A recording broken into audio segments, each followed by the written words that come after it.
live stream. I'm Angie, and today we are going to take a look at the pieces we dyed yesterday.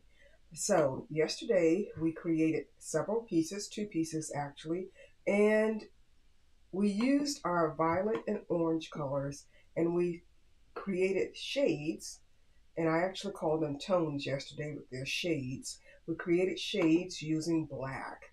So today let's take a look at those, and I'm so glad you're here, and I really appreciate your support for the channel. And let me go ahead and switch over to that overhead camera and we will take a look at those.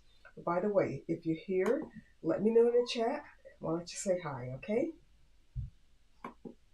Okay, so here on the table, this is the orange that we created yesterday. We used 2 tablespoons of orange dye and 2 tablespoons of black. And the black we used was Pro Chemical and Dye Company 629. It's supposedly a neutral black, so it doesn't lean one way or the other. So it doesn't have any red color cast or blue or green cast to it. So it's supposed to be neutral. So this is the orange with 2 tablespoons of black and 2 tablespoons of orange. And as you can see, that black really affected this color. Like I said yesterday, I said we were working with tones, but we're actually working with shades. And there's a slight difference. When you mix a color with orange, you create a tone. I'm sorry, when you mix a color with gray, you create tones. But when you mix it with black, you create shades. So we created a shade yesterday, which is really just a darker version of the original color. So what I want to do now is I'm going to bring over the original orange, okay, which is here. You can see this is quite bright. And I'm also going to bring over the orange where we used equal parts of orange and neutral gray. And you can see the difference between that. And now this is what we did yesterday. We created a shade using equal parts orange and equal parts black 629 from Pro Chemical and Dye. What a huge difference in the colors. We've gone from this bright kind of fluorescent orange, Halloween orange, dulled it down a little bit with the gray, and we really darkened this color using the black. The piece we did yesterday with the equal parts black and gray, we were wondering yesterday if the black was too strong of a color to mix with this. And this is a little too dull for my taste. So I would maybe, if I wanted to use black, I would maybe use 2 parts color and 1 part black, or maybe even less. I don't think I would ever probably want to go up to this much of a toning in color. But that's all personal preference. That's just me. The bright orange is just too much. This is probably a little too dull too, so I would go somewhere in between those. That's just my personal preference. So what I'm going to do now is bring out the purple.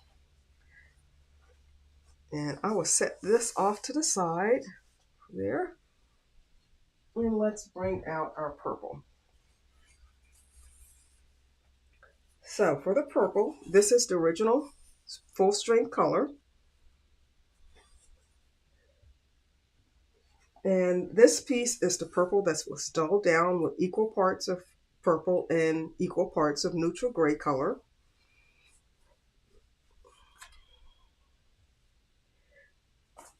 And here is the piece from yesterday with equal parts of purple and equal parts of black. So you can see the big difference between these. This one still reads purple to me. The orange didn't read really orange. It read more of a brown to my taste in my eyes. But this one still reads some purple. And personally, I would prefer this color if I was working with purple over the original bright color. The bright purple is just a little bit too much for my taste. It's too, I don't know, too attention getting, I guess. And I'm kind of a quiet in the background type person. So there we go. Let's put these side by side.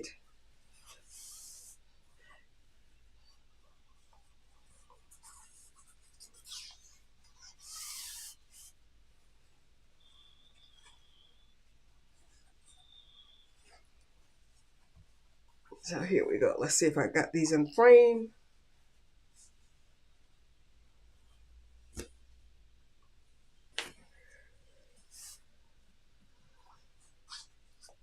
So there we go. This is the original orange color, and these are the purples. So I think this has been a very interesting exercise in color, and it shows you different ways you can achieve different things. So you may like the color orange like I do, but not want to have it so bright. So you have a way of dulling it down by adding neutral gray like we did here. Or if you really, really want to take it down and actually, in my opinion, shift the color from orange to brown, you can use the black like we did here. And the same thing with the purple. If you don't like the brightness of the original purple, but you want to bring in some purple color, you could take and dull it down with this gray, or you could really change the color and use black to shift it. And the choice is up to you, but it really does help to have a number of different options. Hi, Virginia. Good to see you. So yes, the orange definitely looks brown, doesn't it? So that's one way to get brown if you don't want to buy a lot of dye colors. Hi, Claude. Hi, Fidel. I'm happy that you're here today too. So this is one way to get a brown if you don't want to buy the brown colors, and I think that's definitely a good option to have. Actually, when I first started dyeing, I brought a lot of colors. But then after taking the workshop with Jane Dunawall, we only used the basic colors. And if we wanted something else, we would mix them. So it's really nice to have different options for mixing them. So yeah, I was surprised. I'm not surprised, Virginia, on the purple, because remember, it held up pretty good when we used the gray with it. It held up better than the orange when we used the gray with it. So I'm not surprised that it actually held up and maintained a lot of the purple color. So hi, Claude. Claude, are you in the Jane Dunawall's class? Okay. I think I remember suggesting you take that class. So if you're doing the color complementary cards the way we did them, you will learn so much. So we got our grays and blacks to change our colors. And next week, I actually want to show you another way to modify your colors, and that is with using the complementary color. So next week, we will be mixing orange with blue, and I think I'm going to be using basic blue. And then with the violet purple, we're going to be mixing that with the sun yellow.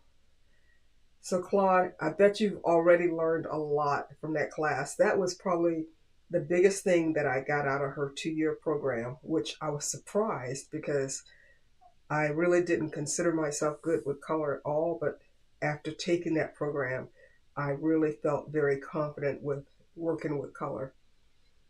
So I'm glad you decided to go ahead and take it. I think you'll really get a lot out of it.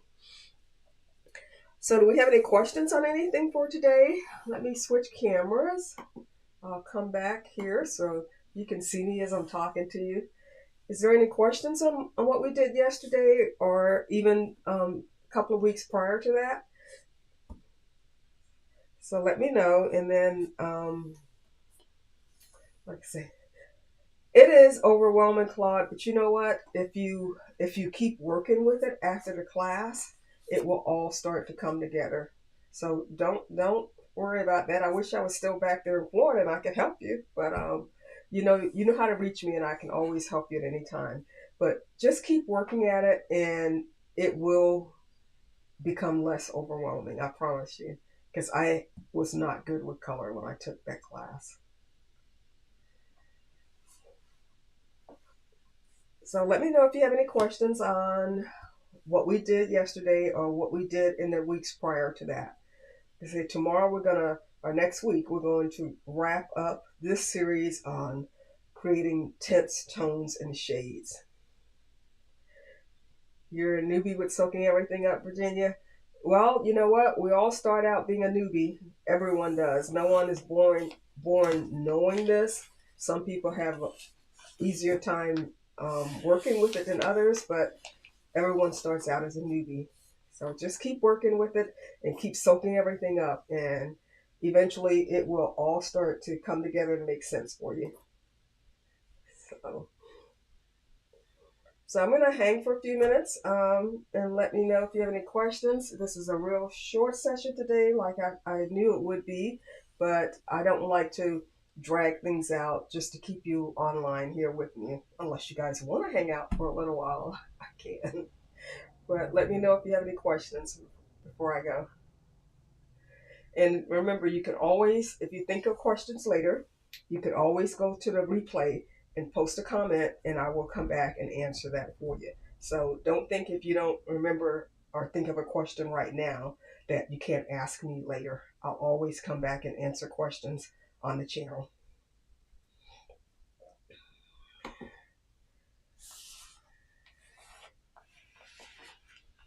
Oh, Claude, I'm so sorry I missed you. Yeah, I had to get back here, and so I couldn't stay in Florida a few days longer.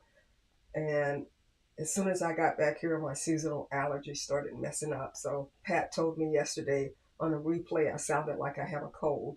I don't really have a cold. It's just seasonal allergies here is kicking my butt, So I'm just trying to keep going until this dies down a bit. But hopefully the next time I'm back in Florida, I'll get to see you guys. So if you don't have any questions, I'm going to go ahead and call it a day. And like I said, if you come up with a question later, just go ahead to the replay, pop it in the chat, and I'll answer you. So I really appreciate you guys being here today, and I appreciate you supporting the channel. So I will see you later. See you next week.